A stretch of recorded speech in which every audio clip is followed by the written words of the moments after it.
চাই যে হাসিনা যেন এই প্রধানমন্ত্রীর চেয়ার থেকে সরে যায় এবং মিজানুর রহমান আজাদ যেন বসে যায় এবং মিজানুর রহমান আজাদ যেন বসে যায় এবং মিজানুর রহমান আজাদ যেন বসে যায়।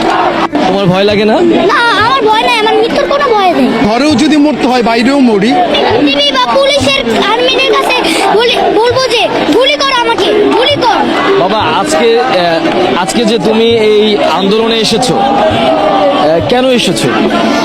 কেন আমি আন্দোলনের বিচার পেতে আসছি। কার বিচার যেতে?